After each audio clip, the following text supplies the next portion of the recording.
Welcome back to the class, everyone. Today we're going to be looking at some strategy for 3v3. So obviously it's been announced that our next GC will be 3v3. It's finally back. So we are going to be jumping into this game mode after about, I want to say 7 months without it. There's been a whole lot of changes that have happened to the game, whether it be Legends characters entering in, entire new factions, and Omicrons. There's a lot we need to cover to be able to be prepared for it. So for this video, we're going to be taking a look at how to use the Legends characters, the 4 characters that are required for Starkiller in 3v3, because they have yet to make an appearance there, and they're all still really good.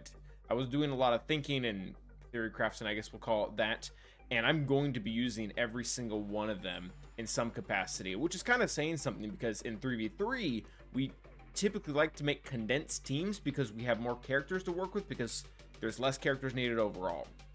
So that being said, let's go ahead and get into it. But I guess before we get into it, we should probably address the elephant in the room, which is Starkiller. We're not going to make any comments on what to do with him, where to use him, how to use him, because we still have no idea what he's even going to look like in 3v3. And furthermore, I don't even have him, so that's a completely different thing. But into the characters, we're going to be looking first at Dash.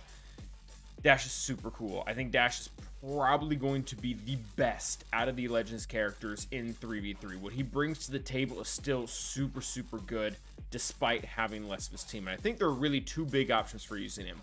I'm going to be highly preferring the top team, which is Dash, Han, and Chewie. This team is very lethal. I mean, Han and Chewie are really good on any single team that you put them on, but Dash brings a lot to the table that we don't really see elsewhere.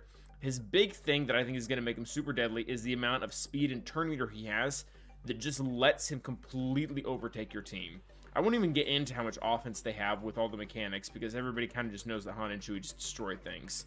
But just a quick look at this, that he's going to gain 20 speed at the very beginning of the match. So even mine, which is not among the fastest dashes, is going to be 356.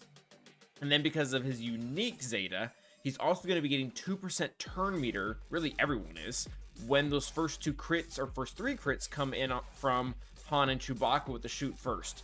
So in reality, he's going to be starting, I had to put this up here otherwise I wouldn't remember, he's going to be starting with 378 speed, which in 3v3 is really stinking hard to overcome. A lot of the speed and turn meter mechanics that we have in 5v5 aren't going to be prevalent. Katarn is not going to be gaining a bunch of turn meter like he typically does to get ahead of that, as well as Zam is not going to have a bunch of bounty hunters to build the speed to get ahead of that. So that's a really big number that's going to be really effective. If you're really in love with like Wedge Han Chewie, or you're still using CLS Han Chewie, which I guess that's a thing, you can put Vandor and L3 there. I'm not going to, just because, again, I'm trying to condense my teams for 3v3, which means I'm really trying to drop my Gear 12s. And I'm sure L3 will find another home as a pre-time. And typically these 2 characters are for timeouts, but with Dash, I don't think they time out. So those are 2 options for Dash. The next character I want to look at is Katarn.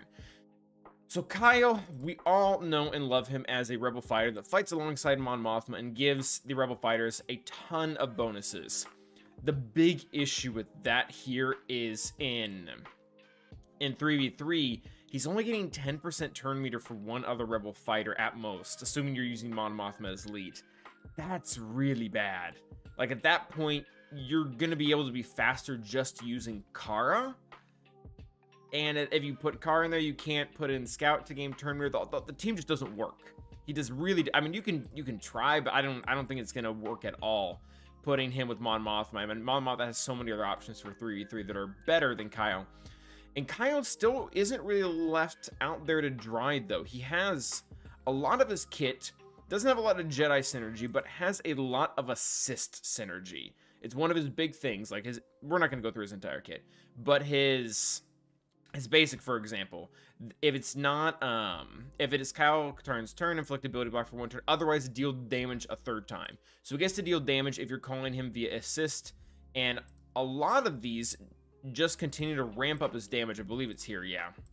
He gains his special buff every single time that he's called in to assist, so 2% defense and offense, and he'll eventually get really strong. And in my playtesting with him, he's doing a lot of damage. Even mine at R5 was critting for 100,000 damage on his big hit here. So he's definitely he's definitely worth looking into. We want to see if this is going to be able to counter other GLs like SOKR. The ability block on his own turn is very, very helpful, as well as his special debuff really cripples the enemy's team in order to get advantage, so they can't be crit, and you can end up doing more damage to them that way. So I think there's a lot of potential.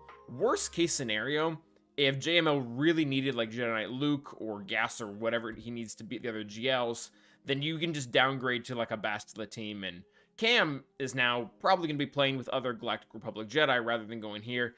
And Kyle Katarn isn't as quite as good as Cam, but he's pretty darn close in terms of damage, and he can be called to assist a lot via Hoda, Bastila Shan, Ayla. You know, you pick your Jedi and someone will call him to assist. Now, these next two, they kind of go hand in hand, and this is a little weird, but I think I like the split. So we have Emperor Palpatine here with Mara Jade and Bastila Shan Fallen, and the reason here is Mara should be able to go first in almost all circumstances, apply Tenacity down, and then Bastila can go in and without fail, because it's Tenacity down, put out her fear, and from there you can just control the rest of the battle. Very different from the Dash teams that we were talking about.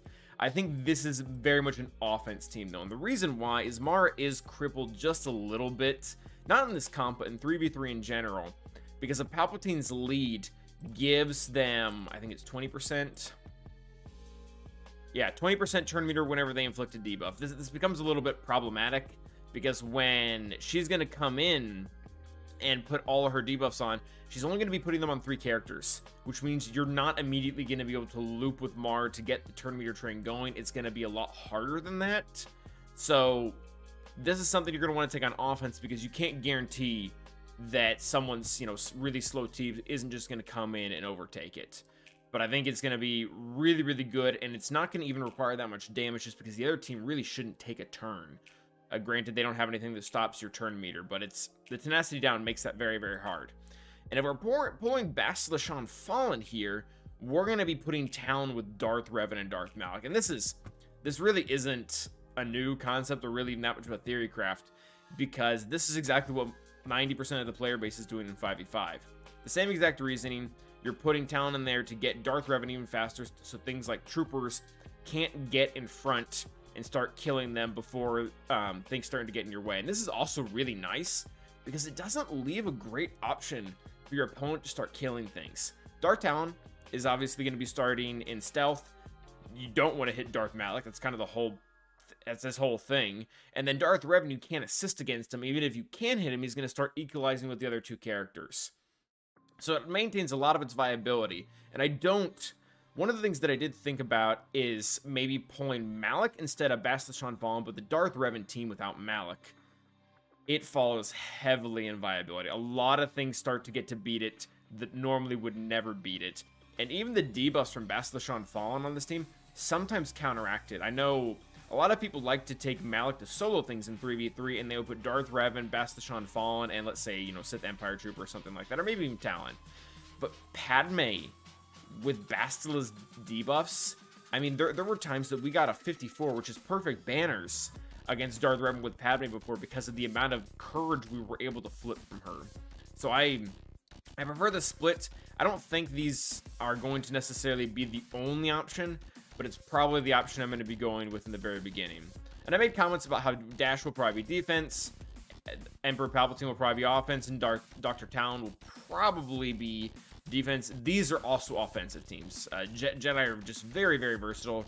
Jedi Master Luke can kill pretty much any GL, and having him on on defense, he just doesn't do as hot. So that is going to be it for this one, guys. Let me know what you think, how you're going to be using your Legends characters.